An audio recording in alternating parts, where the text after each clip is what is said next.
Welcome. I'm Tracy Smith, and this is Here Comes the Sun, a closer look at some of the people, places, and things we bring you every weekend on Sunday morning.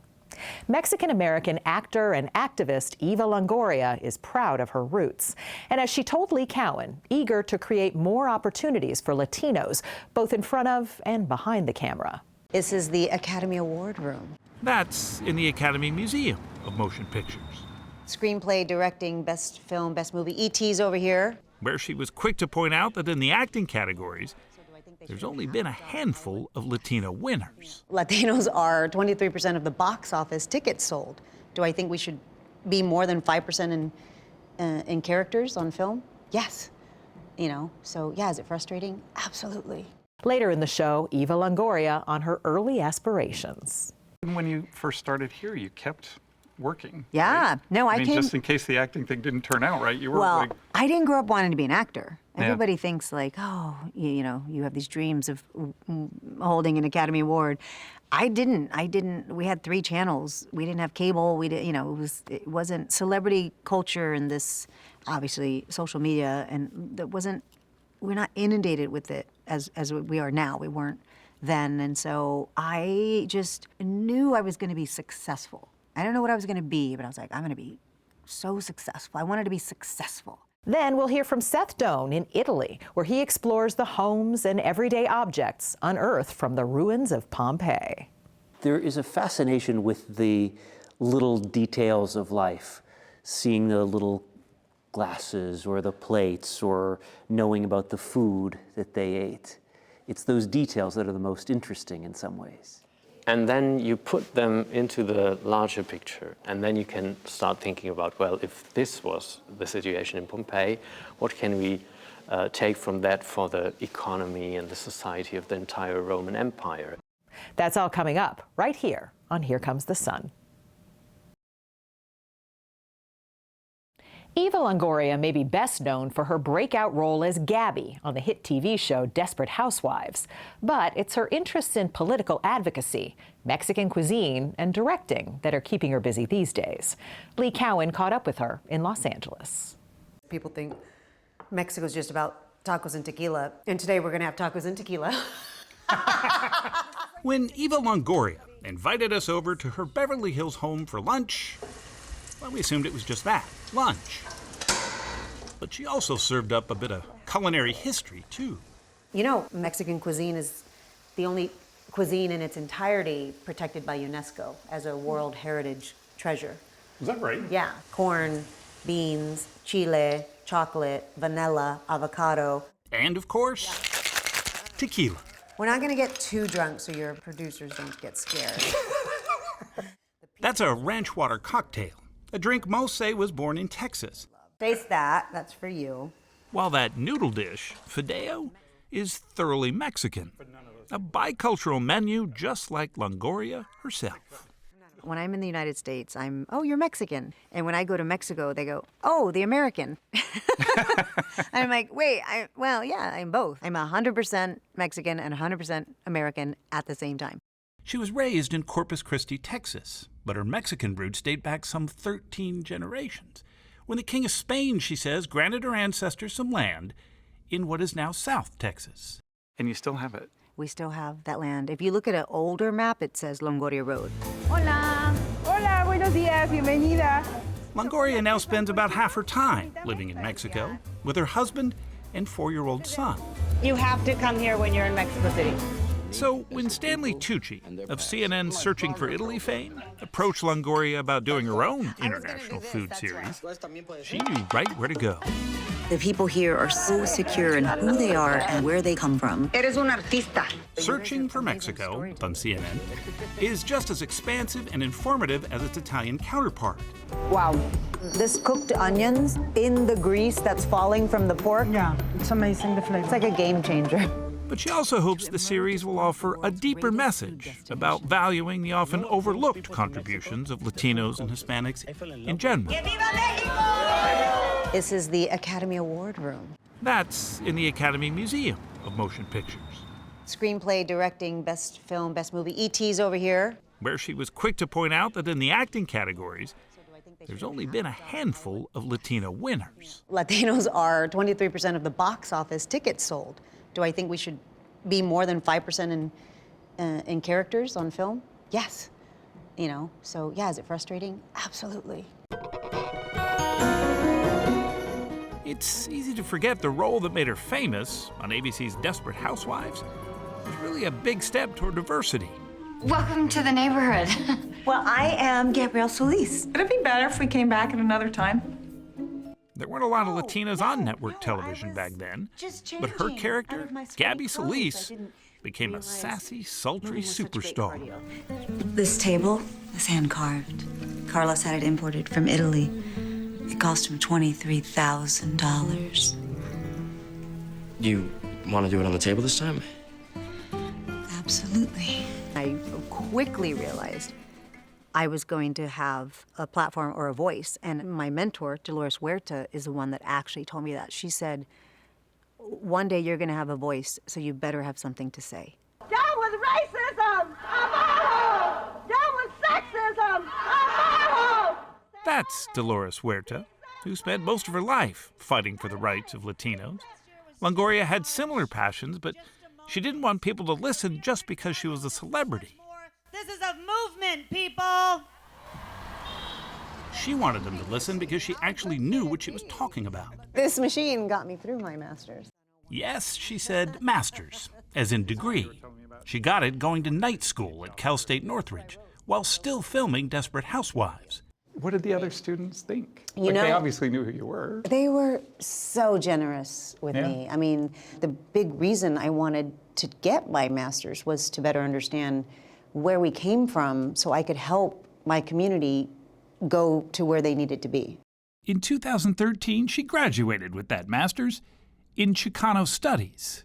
It was born from a derogatory term for a community that was seen as less than. And during the civil rights movement, we reclaimed it and we said, you know what?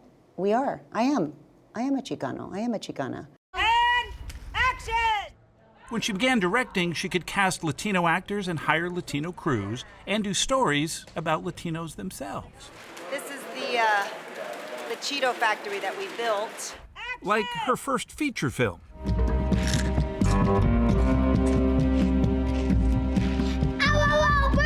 Burns good or burns bad?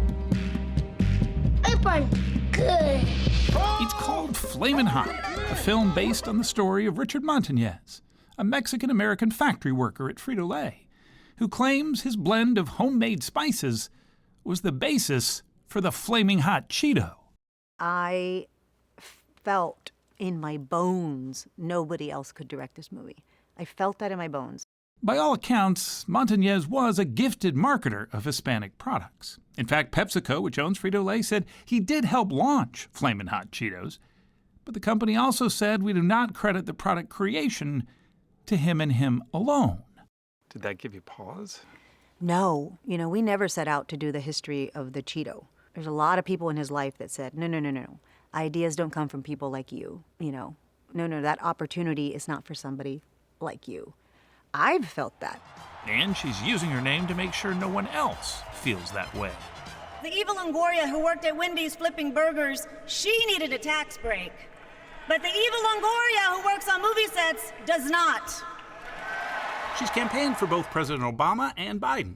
And in 2014, she co-founded a political action committee. We're here with Latino Victory Project today, which increases Latino political power. Have you gotten any pushback by being so politically active? Oh, yes.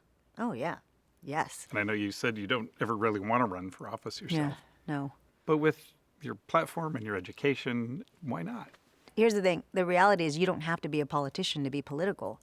And I think that's the biggest myth. People go, you should run for office so you can make a difference. I am making a difference. And it turns out she can make a pretty good cocktail, too. Thank you for lunch. Thank you for coming It's amazing. over. Eva Longoria may have been a desperate housewife back on Wisteria Lane, but now she's desperate for change. And that's a road, she says, that never really ends.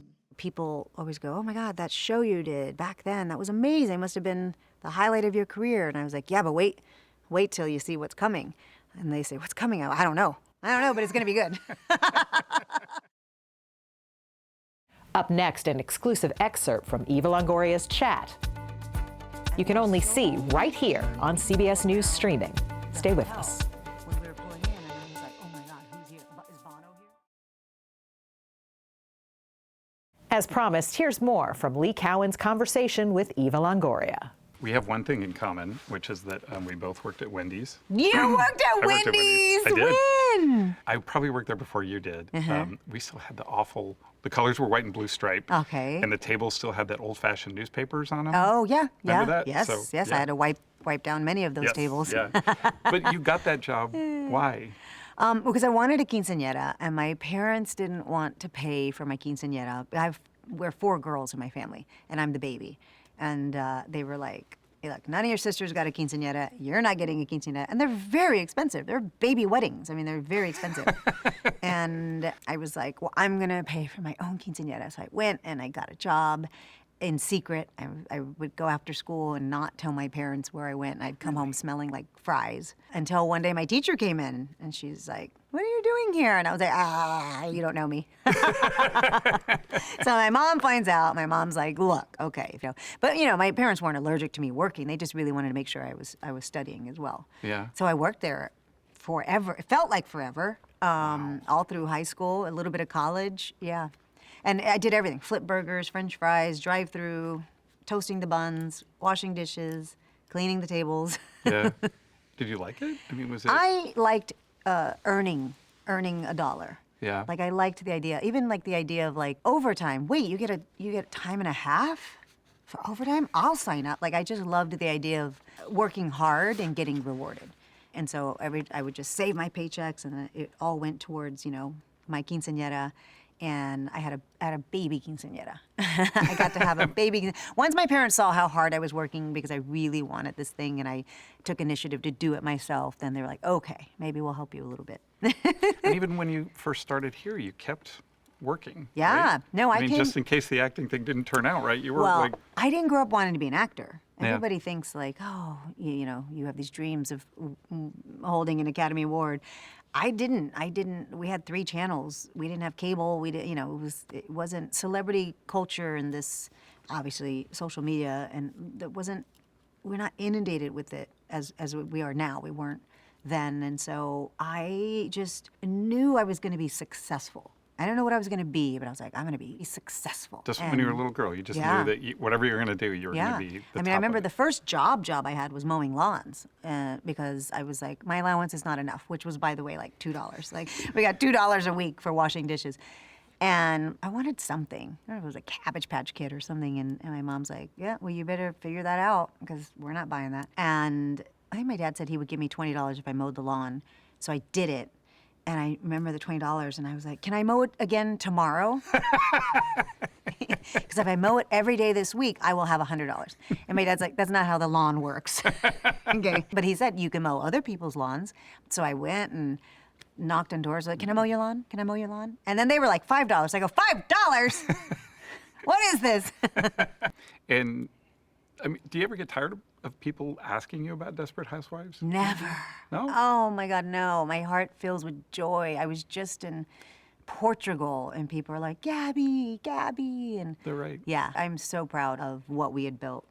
And in that time too, we were just talking about that, it was such a big moment in TV at that time. I remember it was like reality was taking over, and there wasn't a lot, and Housewives saved the network. It was like Housewives and Lost and Grey's Anatomy. We all came up in the same year, and it just changed the face of television, and Housewives specifically being such a global success. I remember going to London for press, and there were so many people around the hotel when we were pulling in, and I was like, oh my God, who's here? Is Bono here? Bono must be here.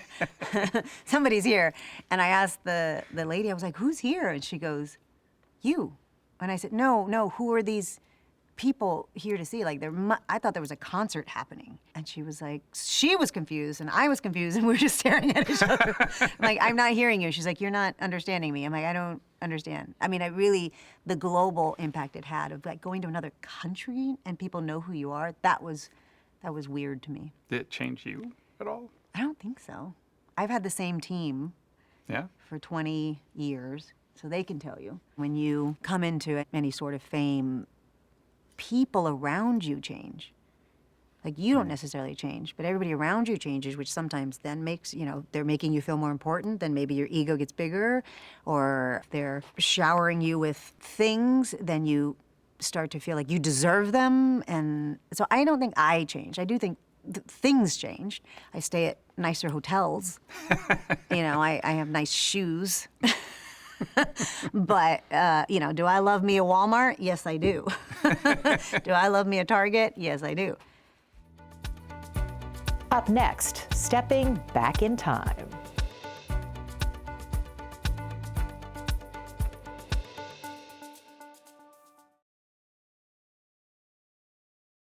Welcome back. The ancient Italian city of Pompeii has been a source of fascination for nearly 2,000 years. And as Seth Doane found out, there are still more secrets to uncover.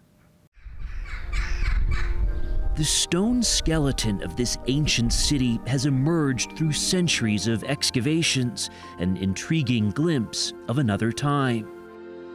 In what is now southern Italy, Pompeii was a bustling metropolis until an eruption from the mighty volcano Vesuvius engulfed it in ash nearly 2,000 years ago. At least 1/3 of the Roman city remains buried. Much of Pompeii is still underneath us. Yes, it's under our foot. And that means the tantalizing discoveries continue.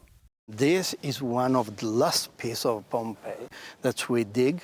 Kind of the newest part of Pompeii. Exactly. Raffaele Martinelli, part of the team at the archaeological site, took us to the House of the Lararium, not yet open to the public. When excavating, they often have no idea what they're discovering. In the heart, we find a little hole. And you think there might be something in there? Yes, exactly. So then Roberta comes along and usually I say, please, Roberta, run here, I need you. Roberta Prisco carefully pipes in plaster, filling the void left by whatever organic material disintegrated, be it one of the many victims of the disaster frozen in time, or an everyday item. The plaster hardens in the form of the object. Has anyone seen this yet? No, you are the first. Creating a cast, in this case of a 2,000-year-old basket.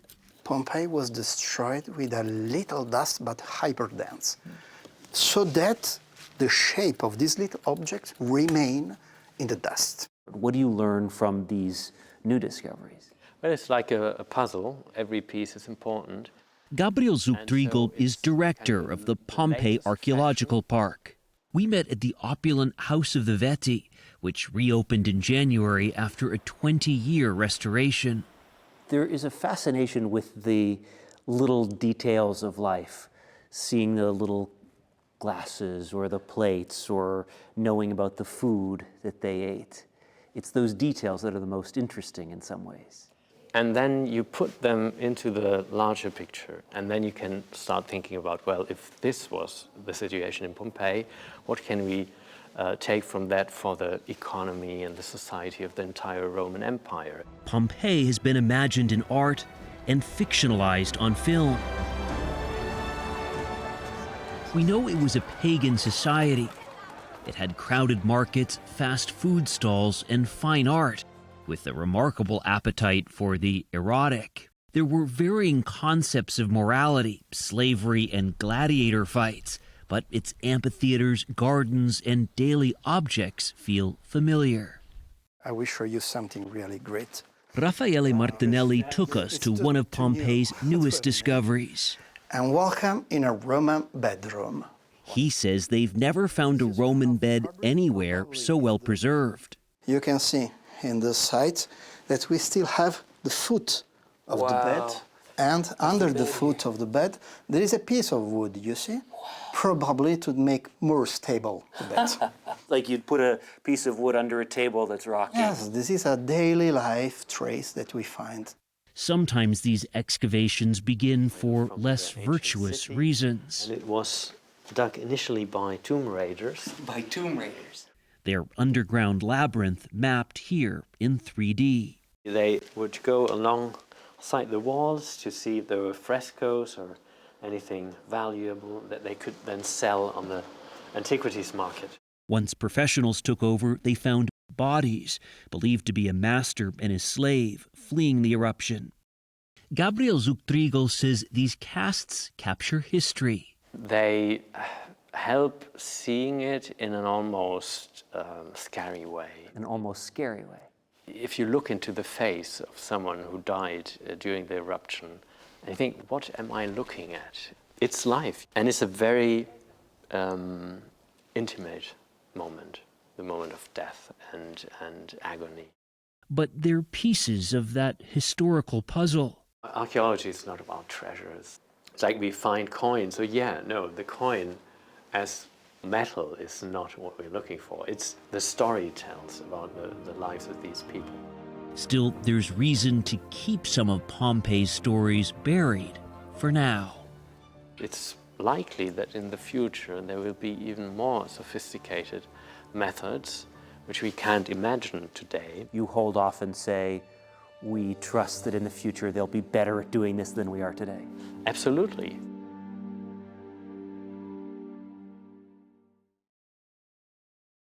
I'm Tracy Smith. Thanks for joining us. We'll see you here next time on Here Comes the Sun.